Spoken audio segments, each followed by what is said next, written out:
right, we're going to go ahead and get started. Thank you. Welcome to the Power of Youth Voices. This is our Climate Series talk, and I'm Josna Harris, proud board member of the Great Northern and founder of Change Narrative. And every year, the Great Northern Festival shares dozens of performances, art installations, outdoor activations, and solutions-focused climate talks like the one that you're at today. And this all happens during the last week of January and the first week of February to invigorate mind and body. And we hope that you will stay for the rest of the day, because after this talk, we have Emily Larson, Duluth's mayor, who is going to be talking about Duluth as a climate refuge. So definitely feel free to stay and enjoy all that we have to offer today. I would like to start by acknowledging that we are on the ancestral, traditional, and contemporary lands of the Dakota and Anishinaabe peoples, and to honor Indigenous wisdom and ways and traditional ecological knowledge to guide us as we seek the just climate solutions. And I also want to thank our sponsors who, without their support, our Climate Solutions series would not be possible. The McKnight Foundation, Minneapolis Foundation, Ascot Finlayson, the Polestar Minneapolis, and the Carlson Family Foundation for their support for these important conversations. And in addition to many organizations and individuals who make contributions to make the festival possible annually. And so we'd like you to consider, if you are able, to make a donation to the Great Northern on our website at thegreatnorthernfestival.com. So joining us today are Juwaria Jama and Isra Hirsi, two incredible climate organizers from Minneapolis. Juwaria is an 18-year-old climate justice organizer, poet, and first-year student at Emerson College, majoring in political communication and environmental studies. And feel free to give claps and snaps. And we also have Isra Hirsi, a 19-year-old organizer who co-founded the U.S. Youth Climate Strike in 2019. In 2020, she was put on Fortune's 40 Under 40 list for her work. So please welcome Isra.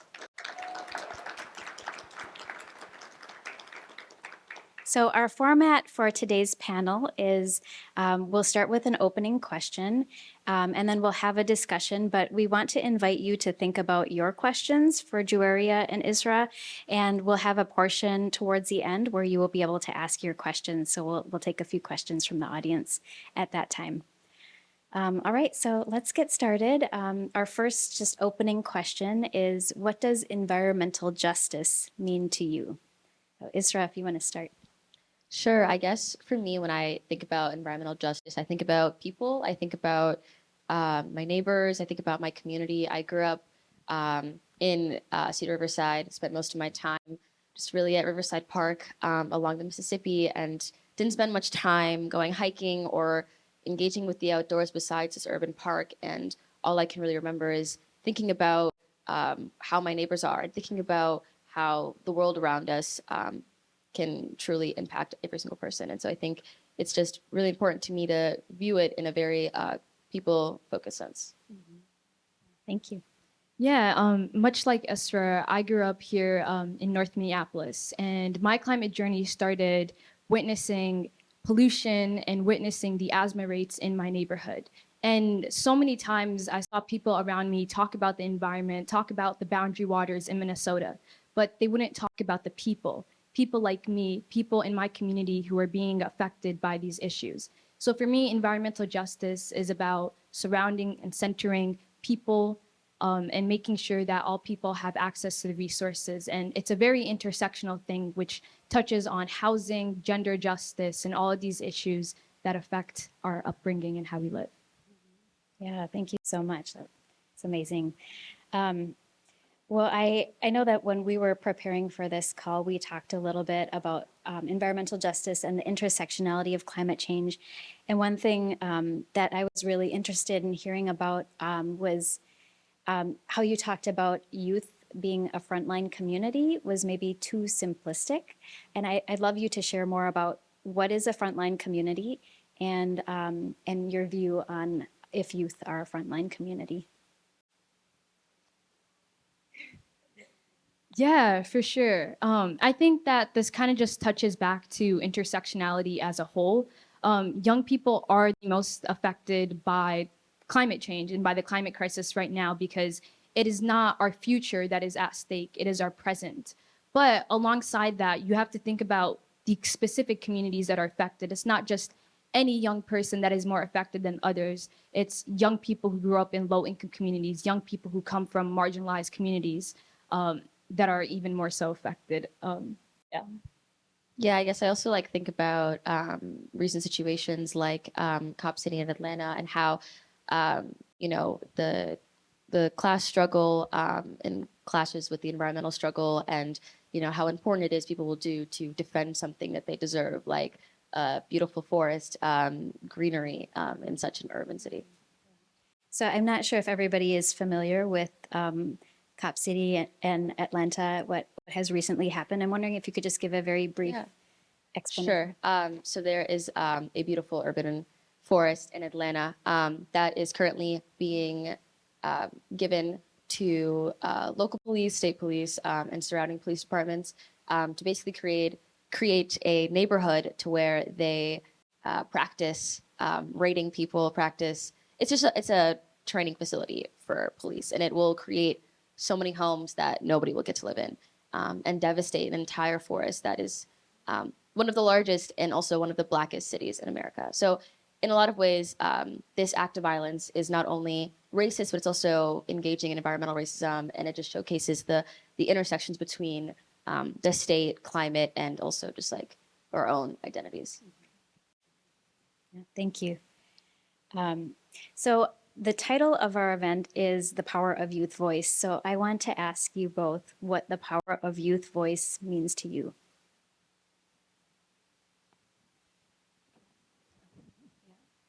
Yeah, the power of youth voice. Growing up, I remember not seeing many young people in spaces, not seeing many young people being able to speak up for the things that they cared about. But as I started getting older, I realized I have a voice and I have the ability to use my voice. And I started seeing young people, not just in Minnesota, not just around, the United States, but all around the world, organizing and fighting for the things that they deserve. So the power of youth voice, I think that as young people, we have the ability to create the change that we want to see in the world. We have a very unique perspective, especially being in a day and age of technology where we're able to organize a lot easier, able to connect with the masses. Young people, we have such a huge ability to change the world around us. And to me, that is the power, being able to take that power back for ourselves and do good with it. I also think a really good point is like just showcasing like us being young people right here, right now. I think that the fact that people are listening to young people and engaging with us, and also just seeing people like my little sister, she's 10 and she's just always asking questions, always wanting to learn more about the world. And I think that that kind of energy really showcases that, we definitely have a future. Yeah, I love that. So I'm of a little bit older generation where we did not learn about climate change in school. I didn't learn about it in college. And I have a daughter who is 18. So I really resonate with being with you both here today. But I know that both of you grew up learning about climate change from basically when you were very young. What do you think that means for how you view your activism? I feel like for me, it's kind of one of those things that's like inherent. Like if I exist in this world, then I exist to protect it. I exist to create, like, let this world continue for generations beyond me. Like I don't do this work just for myself, but for everyone. And I think that, there's so much power in having conversations and in learning how to make these subtle changes that can drastically change our world. And so knowing that having these conversations is a small impact makes me feel like, there's so much that can be done and that, we all have a lot of power at our fingertips. Yes, for sure. Because I think that, growing up, we learned it wasn't just learning about climate change, right? Because we didn't really learn about climate change in school. it was more so witnessing it, seeing the air pollution, knowing that there's water and lead, seeing the outside around us and the lack of greenery. And so organizing kind of became a necessity. When you grow up in it, you realize, oh, this is life. And so I have to fight and I have to organize and I have to like build a world that is better. Yeah. So this leads me to think about the broader climate movement, and the youth climate movement is very strong. But do you see youth having a strong presence in the broader climate movement? And if not, can you talk a little bit about what you want to see?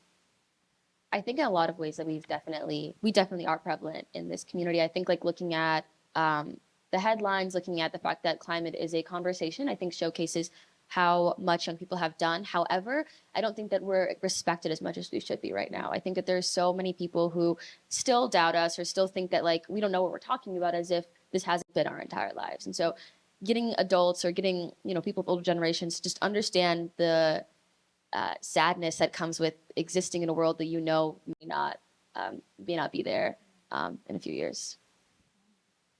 Yeah, I think something that I was thinking about before our session today is 2030, and just learning about 1.5 degrees increasing by 2030, and the fact that it's 2023, right? And Isra and I are 19 years old, and thinking about the world that we're going to live in at 2030. Are we even going to be able to live in that world? Are we going to be able to have children? Are we able to, have a life for ourselves? And so I 100% resonate and agree with Isra saying, I don't think young people are taken seriously, but yet it is our lives that are at stake. 2030 sounds so far away, but it's 7 years, right? 7 years from now. So, and I'd love to ask a little bit more about your personal climate stories, and wondering if you can share how you have been thinking about climate change lately from a personal perspective. Yeah, so I remember the first ever climate event I attended. I was 15 years old.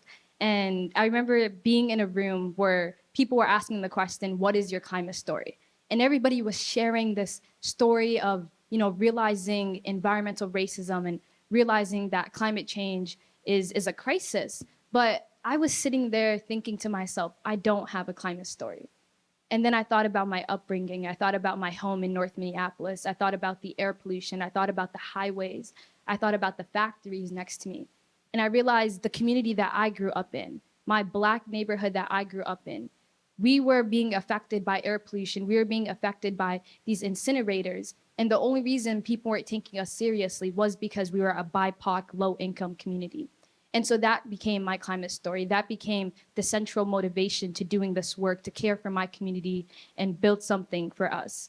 And now as I've gotten older, I've been thinking more about climate justice in a more intersectional lens, thinking about food security, thinking about cultural conservation. Right now we're seeing an increase in climate refugees and climate migrants. And I've been thinking more about what happens to these landscapes when thousands of people migrate. What happens to their culture? What happens to their heritage? What do people bring with them? And I don't believe we have created a world right now in which people are still able to conserve their culture and their identity within the climate crisis. And so I've been thinking a lot about that. Yeah. I guess like very similarly in a lot of ways. I guess I grew up really caring about the world. I grew up learning about Line 3 and just hearing about how people's like livelihoods could just be taken away for like money, profit, and greed, and hearing about how devastating it is for these people. But also, our families are from Somalia and they experience crazy floods and droughts every few years. Most recently this December, and it's just devastating to know that like my ancestors. My neighbors, the people I share a planet with, are suffering. And it's like, it's so easy to talk about this in a very far away perspective because we're not directly being impacted right now, while thousands of people every single day are becoming climate refugees. And so I guess like for me, the least that I could do, and the reason I care so much about the climate is because I feel like it's like the bare minimum in a lot of ways. It's the bare minimum to talk about it. It's the bare minimum to think about it. And when it comes to today, I think I've been trying to focus a lot more when it comes to housing justice, when it comes to labor, and how, the worse the environment gets, then the more, the more people we need in the workforce, and then the more beds that we have to figure out how to fill. And there's so many layers to it. And if these people are still out on the streets, and what does that say about pollution, and things like that? And so just recognizing that, everybody deserves to be fought for in every realm.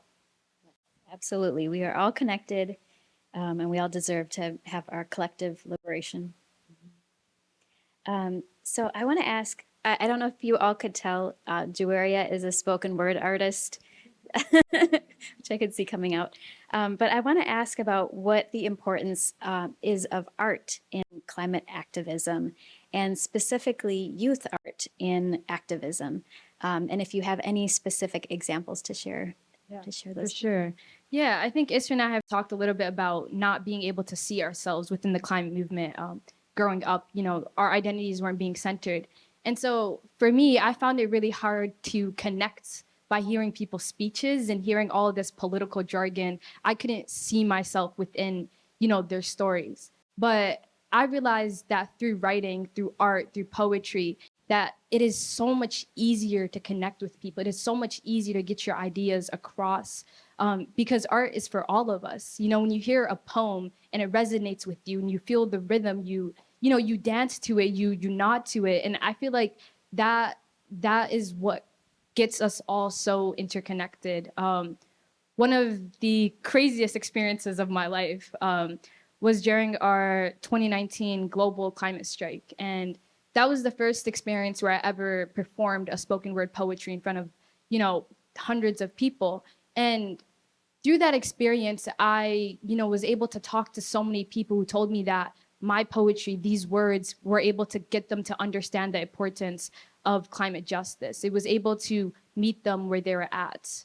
Another experience that same year, we worked with the Peace Poets from New York to create some chants and some songs for our protest. And that was such a cool experience, just being able to see the way that repetition works and the way that everybody is able to see themselves within these lyrics and don't need to hear political jargon to understand where we're coming from. Art is love, and I think it is really, really important to have arts in movement spaces.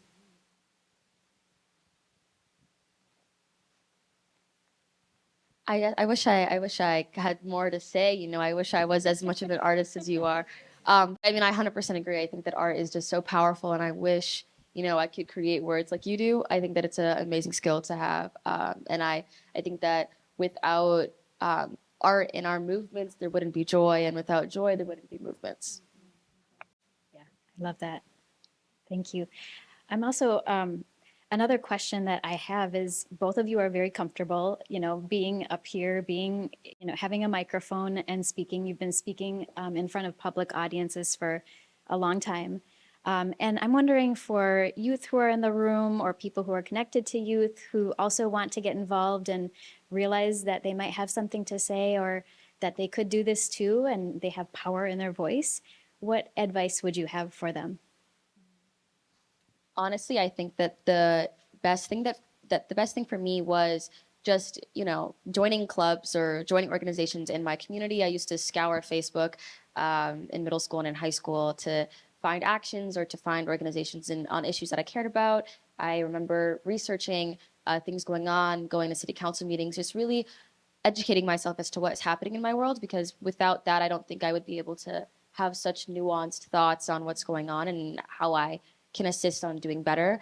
And I think that it seems scary for a lot of young people to, scroll on Instagram or do something to take that leap. But I think that, I think that we're examples that it's worth it, and that it's definitely possible to leap into that world.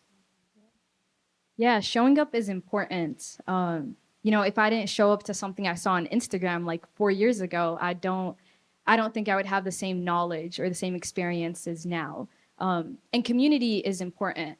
As Isra said, I think being involved in clubs, just showing up to the things that are happening inside your school, is the easiest way to get involved, and making sure to lean on other people within your community is the best option.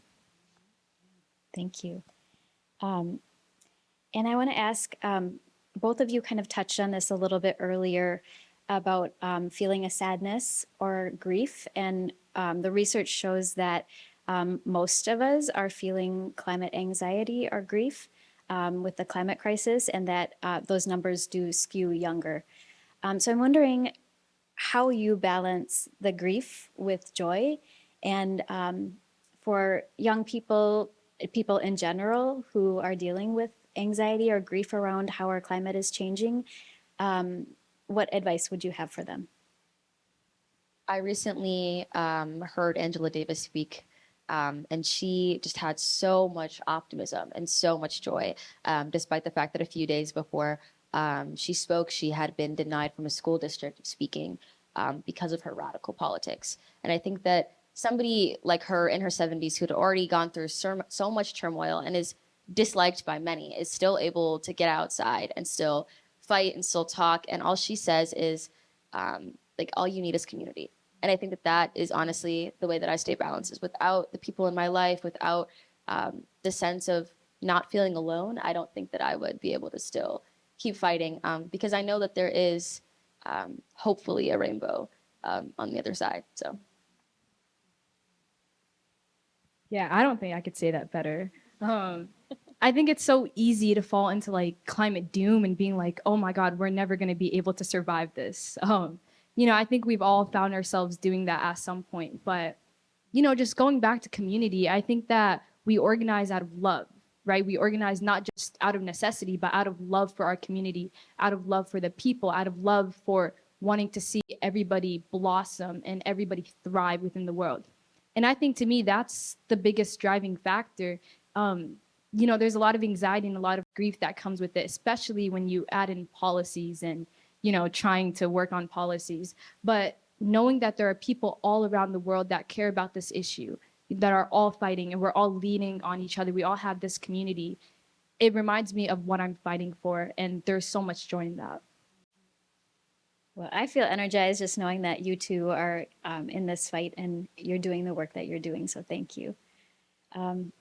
I want to be able to have some time for audience questions, because I can sense that there's a lot of things bubbling up for people, and we want to make sure we have time for this to be a two-way conversation. So if you could raise your hand, I know we've got someone here with a microphone who will kind of come over to you and take your question. So if you have a question, just raise your hand. All right.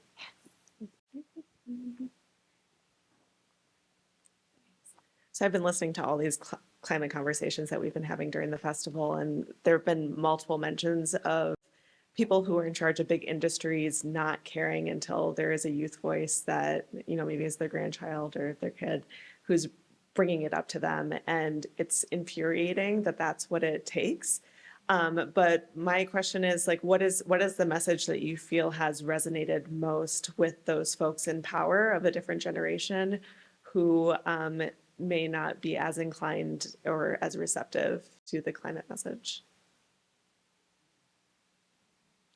I feel like this is a little controversial, but I don't know if I care much as to what they have to say on the conversation.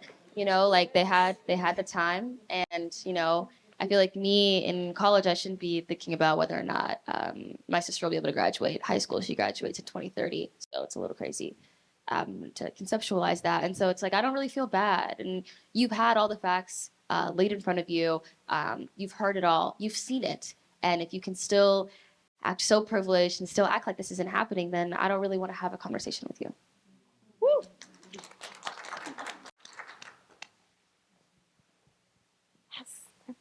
Sorry, I'm going to cross in front of you. Thank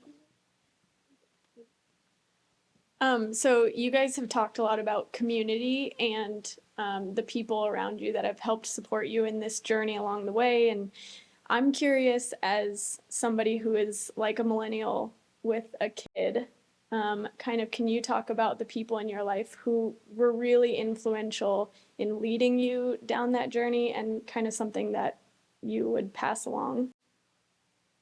Yeah, I had a mentor who worked at Minnesota 350, and when our organization, Minnesota Youth for Climate Justice, we were entirely youth-led, and we felt very confident in our abilities as young people to lead, which isn't to say that we couldn't, but we definitely needed some extra support and some adults involved. And my mentor, Nicole, she was so helpful, the way that she would like show up and offer support. And I think the most important part of what she was doing for us was she wasn't leading.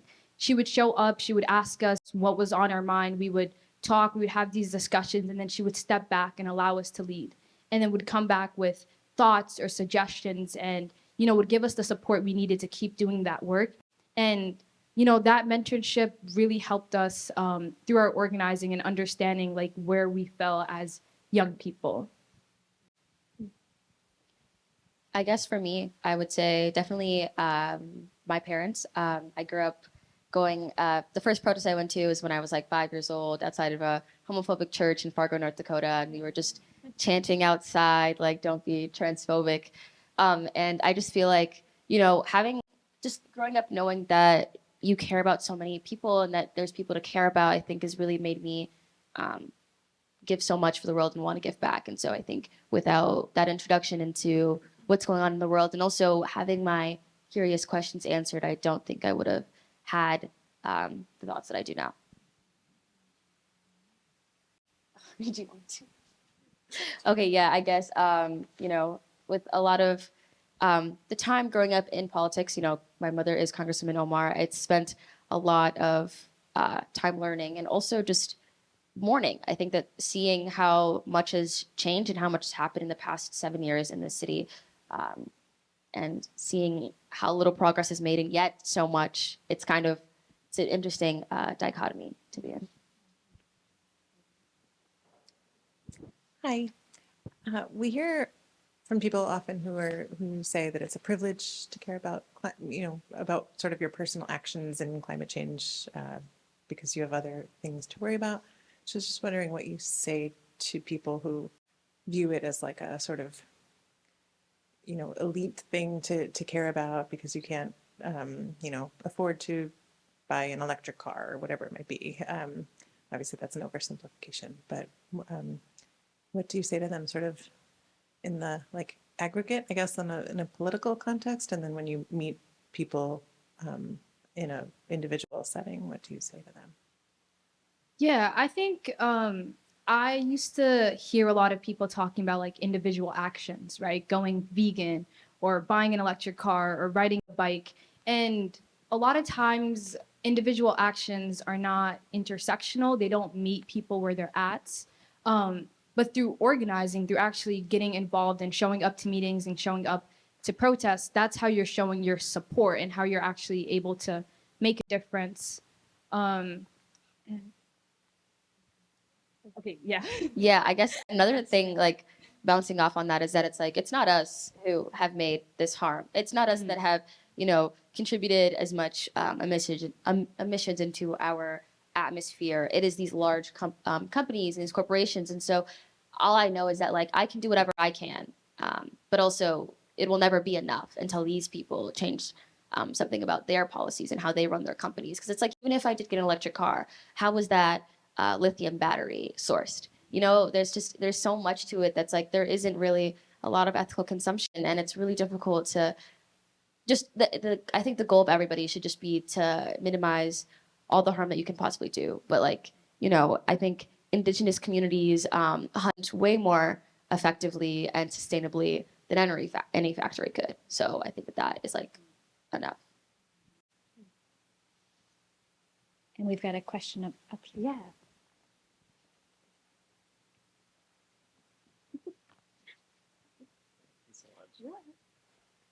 You two are amazing, and I just want to thank you for everything you've shared so far.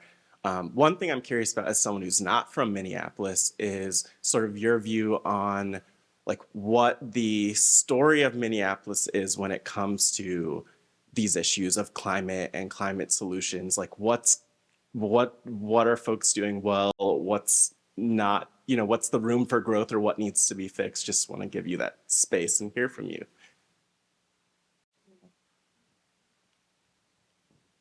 Yeah. I guess I go to school in Boston, and I haven't really had much of an organizing experience there.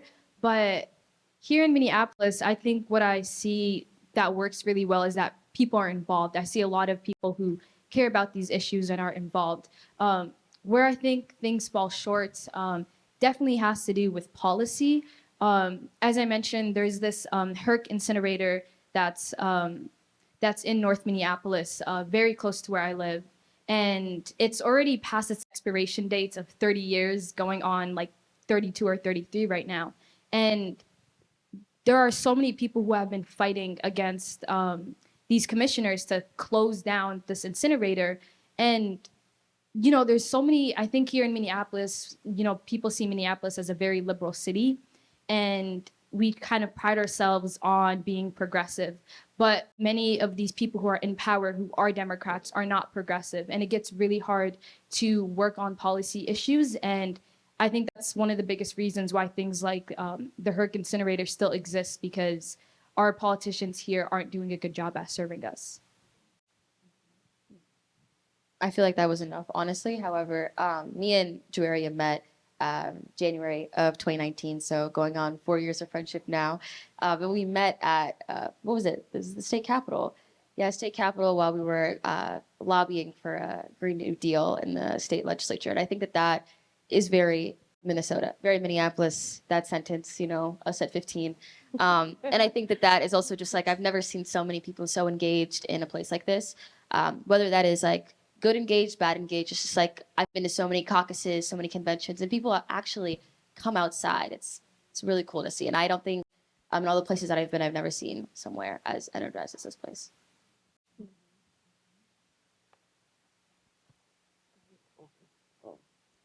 Testing. Hi. I guess kind of like with what Joaria mentioned earlier with politics, and that we have these older politicians in place that really aren't being effective and aren't being progressive enough. Do you think within the next 10 years or even maybe 5 years that these younger voices, or as they're going into politics, you think it's going to have a bigger effect on our policies? Yeah, definitely. I think here in Minnesota, Zaina Mohammed got elected as a state senator, and she's super young. And we're just seeing this huge wave of Gen Zers who are getting old enough to go into office. And they're all, you know, they care so much about these issues that they're getting involved in. Funny enough, I'm in class with a student who is running for office right now. And I'm like, we're freshmen. How are you running for office? But yeah, I think that right now, like Gen Z, we're just continuing to get older and older. And I think now we have the ability to actually be in places of power to make more change.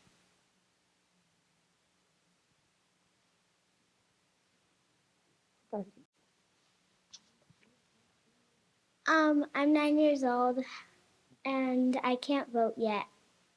How can I help the environment? There's a lot of ways you can help, for sure. I guess, like, I mean, I voted in my first election just this past midterm. And so, you know, I get it, not being able to vote. However, I used to go to protest. I used to learn. I used to go to events. I used to ask as many questions as possible, and really just try to be as mindful, try to think about how, you know, what you're doing and what the world is doing, and what you can do to be a better person. That means being nice to your friends and your neighbors and your community, for sure.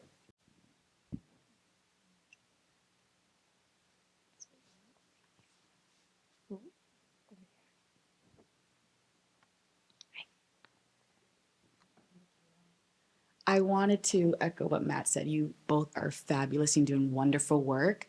And so for me as a millennial, and I'm really, really invested in the youth voice, I want to know, how can we show up to support you all in your work, understanding the amount of anxiety and stress that you have to go through? And then what are some ways that we can help build or bring joy to your work and to help you all in this journey? Yeah, I want to go back to the story of my mentor that I shared. She was so impactful for me and is still impactful. And it goes back to, you know, just having somebody who was giving me support, but not necessarily trying to lead, right? So she would always take a step back and allow me to share my voice. And that is so impactful. I think just, adults have a lot of knowledge and, a lot of strength and a lot of experiences that are super helpful for us to learn about. But always remembering to take a step back and letting the young person lead is really important.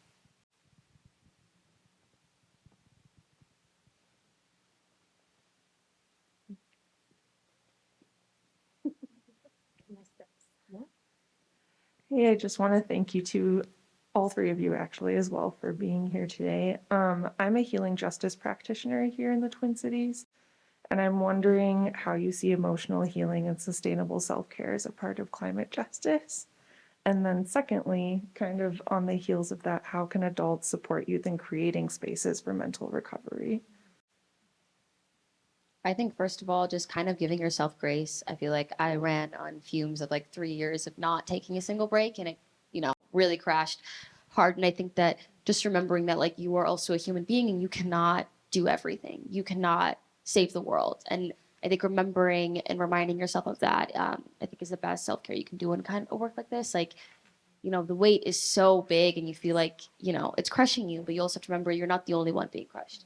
And the fact that everybody else is also experiencing this same experience, I think that is something that really grounds me in my work and in organizing. And when it comes to adults, I think it's also, again, like just giving grace, like just giving young people the time and giving us, maybe taking the steps when we need to take a step back and vice versa. Did that answer all of your question?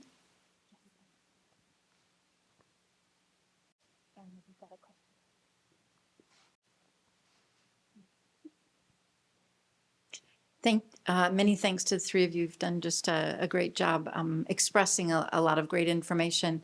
You mentioned, though, at the top of the hour that you didn't feel like you had been taught about environmental justice or any of these topics in school. So if you were to design curriculum, if you were to design how you would be taught, what would that look like? I really, really love that question. Yeah, I think teaching climate change and teaching climate justice, you have to do it through an intersectional lens. So I think that if we were doing this in a classroom setting, talking about CO2 emissions, talking about man-made, global warming, but also touching on what environmental racism is, what is environmental inequity, how do communities of color, how do other marginalized communities, bear the worst effects of climate change. But I think also teaching a course on not just doom, but how do you get involved? What does it mean to show up for your community? What does it mean to have community and lean on one another? Yeah.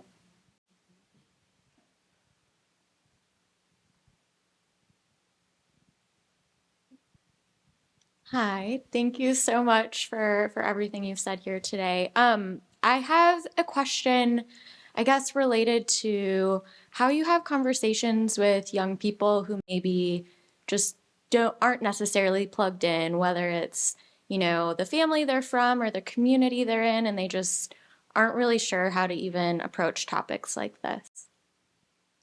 I think one thing that I do is like going back to the people focused thing, like talking about how warm the weather is or how cold it is, and just showcasing to them how the climate crisis impacts them individually, because it impacts everyone. And the minute that it's in front of your face, I think it gets a little bit harder to deny. And it's one of those things where it's like, it's just not really like a left and right. It's like, it's there or you just don't think that it is. And it's kind of hard to really not think that it's there when it's right in front of your face. So I feel like just making it so apparent that they just can't deny it.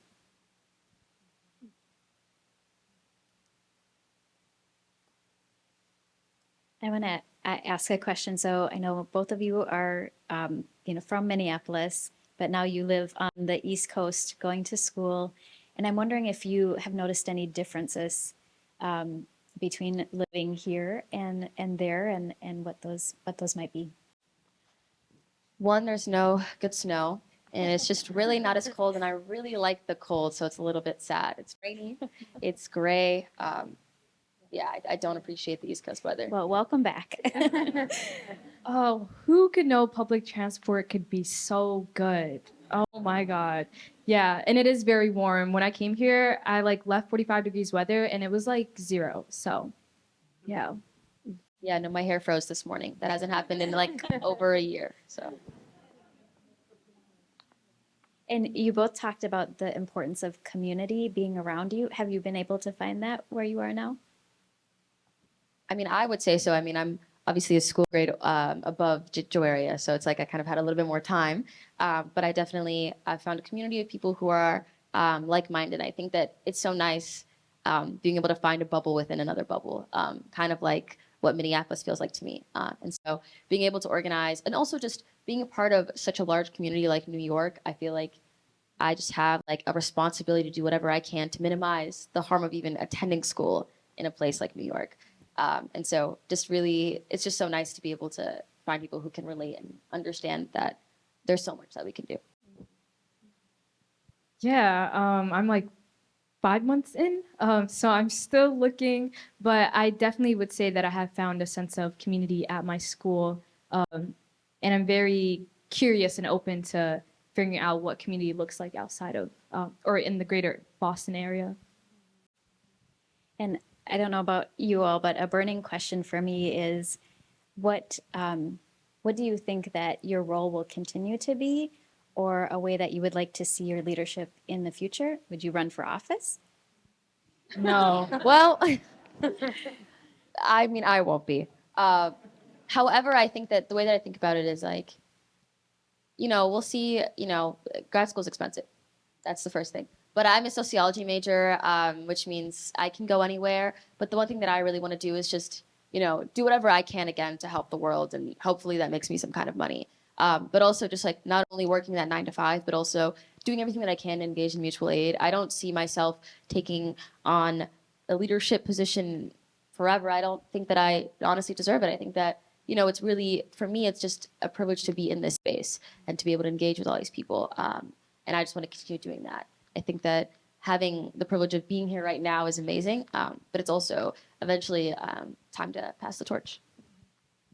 Yeah. I think organizing is a lifelong pursuit. I don't see it as something that would end after college. I think it's something that I'll always be involved in and immersed in. But I think going back to what we've been talking about today around intersectionality, through college and even before college, I've seen my focus shift from not just being climate justice, but also being housing justice, fighting against police brutality and things like that. And so I see my role being to support the people and to always be involved in different movements that are going on. Thank you.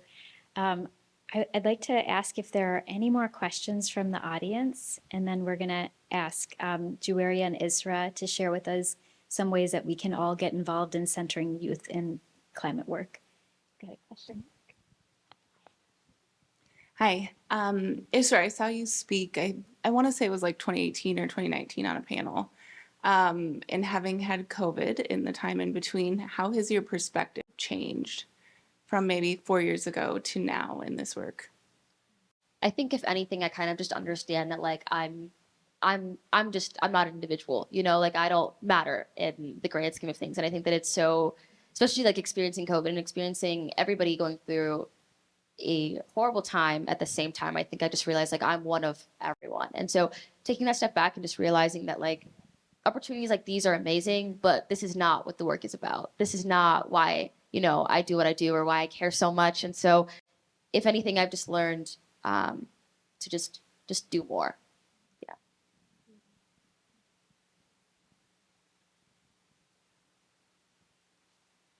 Got a question up here? Hi. As everyone has said, you two are very awesome. And something I guess I've been thinking a lot about is, or I guess it's been getting on my nerves a lot, is like how, I don't like scientific jargon and really, really big words that like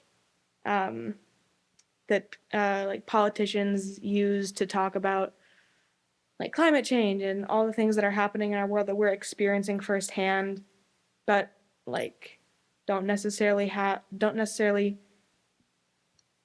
those like giant words to use to talk about it. Like when I met JJ, I was like 14, and we were like doing a little presentation And I was like, I don't know any of these words.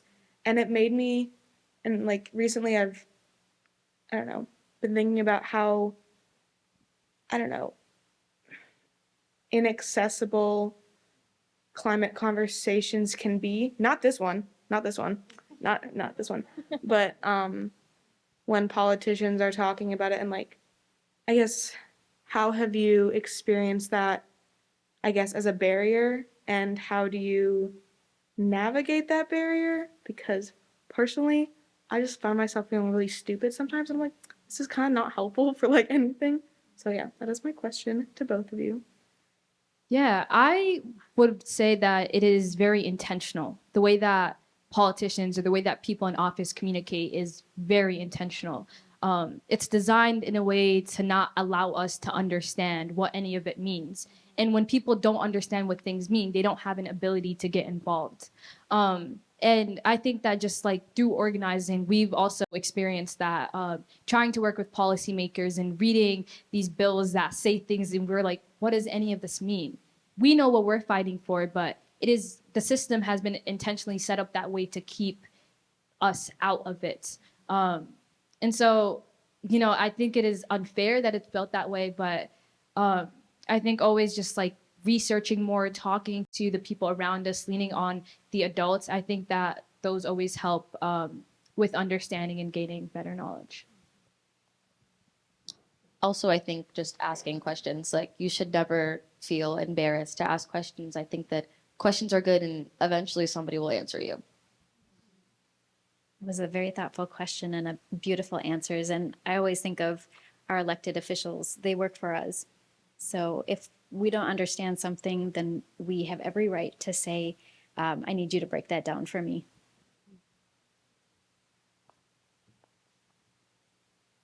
Well, I want to give an opportunity to ask this last question to Juwaria and Isra. It's been such a pleasure to listen and learn from you both, and I feel so honored to be up here with you. So the closing question that I have is really an invitation. So how can people support a more intersectional movement and include youth voices? Or how can people show up and support the youth climate movement? And are there any specific local organizations, campaigns, or solutions that you want to share? So the first part of that is, how can people support a more intersectional movement and include youth voices? And then, or how can people show up to support the youth climate movement? Yeah, I think always like it's so important to create the space for an intersectional movement, and creating a space where young folks are able to be involved and to have their voices heard. And I think what that looks like to me is, showing up to protests, showing up to strikes that young people have organized, and not centering yourself, not putting yourself out there, but sitting back and listening and hearing what they're talking about, and going back to being curious and asking questions about their experiences and understanding who they are without trying to put yourself like at the forefront of it. I think another thing that's also just, especially with the Twin Cities, is just kind of like all the things going on with the encampments getting cleared out. And I think it's just whenever you hear about something going on in your community, like step up if you can, donate. You see somebody on the street, give them those $5. Like we're living in excruciating times, excruciating weather. And in order for us to create a world where there's more young people to be able to fight, we have to protect those that are currently on the planet to create more. And so just being a kind person, engaging in those strikes, and just caring for people around you. I love that. And the last part of that question was, are there any specific organizations, campaigns, or solutions that you want to share? I'm trying to think. There's so much. I feel like solutions as of right now, like I feel like just getting the word out, talking. But also there's so many. I'm trying to think of like Instagram accounts off the top of my head. I know there's they have the Atlanta Bail Fund. You guys care to give back to preserving that kind of community environment? Yeah, Twin Cities Encampment on Instagram. They do a lot of the supports when the encampments are getting bulldozed and destroyed and things like that. Other climate groups? Honestly, I think you guys should just check our Instagrams later. We'll probably have a list up later today. I can't think of anything. So can you share your Instagram handles? Yes, mine is just my name. It's for Hersey. Yeah, mine is my first name, but with an extra A at the end of it. So you can follow for more later and to stay tuned on all of the incredible things that Joaria and Isra are doing. And I'd like to invite you to give just a round of applause for